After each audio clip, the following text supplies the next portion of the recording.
தாராள ஜனநாயகம் இந்த வார்த்தையே நம்மள பல பேர் அடிக்கடி கேட்டிருப்போம் இல்லையா? ஆனா அதோட உண்மையான அர்த்தம் என்ன? அது எப்படி உருவாச்சு? ஒரு அரசாங்கத்தோட அதிகாரத்துக்கு ஒரு எல்லை இருக்கா இல்லையா? வாங்க இந்த மாதிரி கேள்விகளுக்கெல்லாம் பதில தேடலாம். எல்லாமே ஆரம்பிக்கிறது இந்த ஒரு கேள்வியில இருந்துதாங்க. ஒரு அரசாங்கத்தோட பவர், அதுக்கு ஒரு லிமிட் இருக்கா? அதோட எல்லை எது வரைக்கும்? ஒரு தனி மனுஷனோட சுதந்திரம் எங்கே ஆரம்பிக்குது? இது ரெண்டுக்கும் நடுவுல ஒரு பேலன்ஸ கொண்டு வரணும்னு முயற்சி செஞ்சாங்க பாருங்க. அதிலிருந்து பிறந்ததுதான் இந்த தாராள ஜனநாயக அரசு முறை. இந்த சிஸ்டம் எல்லாம் ஒரே ராத்திரியில வந்திடல. பல 100 வருஷங்களா ஐரோப்பாவுல மன்னர்கள் தான் ஆட்சி செஞ்சாங்க. அவங்களுக்குன்னு எந்த ஒரு லிமிட்டுமே கிடையாது. அந்த மாதிரி வரம்பற்ற அதிகாரத்துக்கு எதிரா மக்கள் போராடினாங்க இல்லையா? அந்த புரட்சி நெருப்புல இருந்து பிறந்ததுதான் இந்த அரசு முறை. சொல்லப்போனா அது ஒரு புது யுகத்தோட ஆரம்பம். சும்மா ஒரே ஒரு நூற்றாண்டுக்குள்ள 3 பெரிய சம்பவங்கள் உலகத்தோட தலையெழுத்தையே மாத்தி போட்டுடுச்சு. முதல்ல 1688ல இங்கிலாந்துல, அப்புறம் 1776ல அமெரிக்காவுல, கடைசியா 1889ல பிரான்ஸ்ல. இந்த 3 புரட்சிகளும் பழைய சிஸ்டத்தை அப்படியே உடைச்சு போட்டு ஒரு அரசாங்கத்தோட அதிகாரத்தையே கேள்வி கேட்கிற ஒரு புது சகாப்தத்துக்கு அடித்தளம் போட்டது. இவ்ளோ பெரிய மாற்றங்கள் நடந்துச்சே, இதுக்கெல்லாம் பின்னாடி இருந்த நோக்கம் ஒன்னே ஒண்ணுதான். சர்வாதிகாரங்கிற அந்த சங்கிலியை உடைக்கணும், ஒவ்வொரு தனி மனுஷனோட சுதந்திரத்தையும் பாதுகாக்கணும். இதுக்காகவே ஒரு பவர்ஃபுல்லான புது ஐடியா உருவாச்சு. அதுதான் லிமிடெட் கவர்மெண்ட், அதாவது வரையறுக்கப்பட்ட அரசு. சரி, தாராள ஜனநாயகம்னு சொல்றோமே, அந்த பேர்லயே அதோட மொத்த அர்த்தமும் அடங்கியிருக்கு. வாங்க அந்த வார்த்தையை ரெண்டா பிரிச்சு பார்ப்போம். அதுல இருக்கிற 2 முக்கியமான தூண்கள், தாராங்கவாதம் அப்புறம் ஜனநாயகம். இது ரெண்டுக்கும் என்ன அர்த்தம்னு சிம்பிளா புரிஞ்சுக்கலாம். தாராளவாதம் அப்படின்னா அது தனி மனுஷனை மையமா வச்சு ஒரு ஐடியாலஜி. சிம்பிளா சொல்லணும்னா ஒவ்வொருத்தருக்கும் அவங்க வாழ்க்கைய அவங்களே தீர்மானிக்கிற சுதந்திரம் இருக்கணும். இதுதான் அதோட பேஸ். இதை நடக்கணும்னா என்ன பண்ணணும்? அரசாங்கத்தோட தலையீடு ஒரு அளவுக்கு மேல இருக்கவே கூடாதுன்னு இது சொல்லுது. அடுத்தது ஜனநாயகம். இது நமக்கு நல்லாவே தெரியும். மக்களோட ஆட்சி, அதாவது பவர் மொத்தம் மக்கள்கிட்ட தான் இருக்கு. இங்க ஒரு இன்ட்ரெஸ்டிங்கான விஷயம் என்னன்னா, இந்த அரசியல் சிஸ்டம் ஃப்ரீ மார்க்கெட், அதாவது சுதந்திர சந்தை, அப்புறம் கேபிட்டலிசம்னு சொல்ற முதலாளித்துவத்தோட கைகோர்த்து தான் வளர்ந்துச்சு. ஏன்னா ரெண்டுமே தனி மனுஷனோட சாய்ஸ்க்கு முக்கியத்துவம் கொடுத்துச்சு. இப்போ இத ரெண்டையும் ஒன்னா சேர்த்து பார்க்கலாமா? தாராளவாதங்கிறது நம்மளோட இலக்கு, அதாவது ஏங்கிற கேள்விக்கு பதில். அந்த இலக்கு தான் தனிமனித சுதந்திரம். ஜனநாயகங்கிறது அந்த இலக்க அடையிறதுக்கான வழி, அதாவது எப்படிங்கிற கேள்விக்கு பதில்.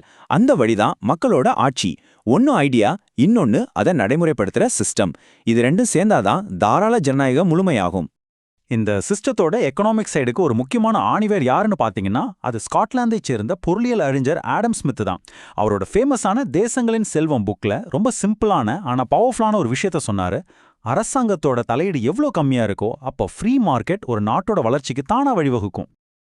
எக்கனாமிக்கு ஆடம் ஸ்மித் மாதிரி, பாலிடிக்ஸ்க்கு இங்கிலாந்தை சேர்ந்த சிந்தனையாளர் ஜான் லாக். அவர்தான் சொன்னாரு, அரசாங்கம்ங்கிறது மக்கள் கிட்ட இருந்து அதிகாரத்தை வாங்கிக்கிற ஒரு அமைப்பு தான். அதோட ஒரே வேலை என்ன தெரியுமா? மக்களோட உரிமைகளை பாதுகாக்கணும், அவங்க முன்னேற்றத்துக்கு ஒரு கைடா இருக்கணும், அவ்வளவுதான். ரொம்ப தெளிவா சொல்லிட்டாரு. ஓகே, இப்போ தியரிட்டிக்கல்லா இதோட பேஸ் என்னன்னு நமக்கு புரிஞ்சிடுச்சு. ஆனா நிஜத்துல ஒரு தாராள ஜனநாயக அரசாங்கம் எப்படி வேலை செய்யுது? அதோட முக்கியமான கேரக்டரிஸ்டிக்ஸ், அதாவது பண்புகள் என்னென்ன?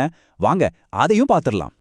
எல்லாத்துக்கும் மேல இதோட முதல் பில்லர், ஒவ்வொரு சிட்டிசனுக்கும் எந்த தடையுமே இல்லாத சுதந்திரம் கிடைக்கணும். சட்டத்துக்கு முன்னாடி எல்லாரும் சமம். இதுதாங்க இந்த முழு சிஸ்டத்தோட ஹார்ட் அண்ட் சோல். ரெண்டாவது முக்கியமான விஷயம், மெஜாரிட்டி மக்களோட விருப்பப்படி தான் ஆட்சி நடக்கும். ஆனா இங்க ஒரு சின்ன ட்விஸ்ட் இருக்கு. அந்த அரசாங்கம் செய்யற ஒவ்வொரு விஷயத்துக்கும் மக்களுக்கு பதில் சொல்லியே ஆகணும்.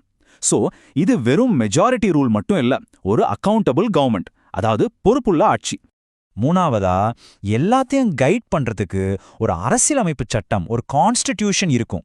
இதுதான் சட்டத்தின் ஆட்சின்னு சொல்றோம். இதுக்கு என்ன அர்த்தம்னா, ஒரு சாதாரண குடிமகனா இருந்தாலும் சரி, நாட்டோட தலைவரா இருந்தாலும் சரி, யாருமே சட்டத்துக்கு மேல கிடையாது. அடுத்ததா, மக்களோட வாய்ஸ் எப்படி கேட்கும்? அதுக்கு தான் எலெக்ஷன்ஸ்.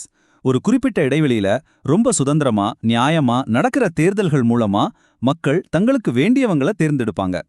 பல கட்சிகள் போட்டியிடுறதுனால மக்களுக்கு ஒரு ரியல் சாய்ஸ் கிடைக்குது.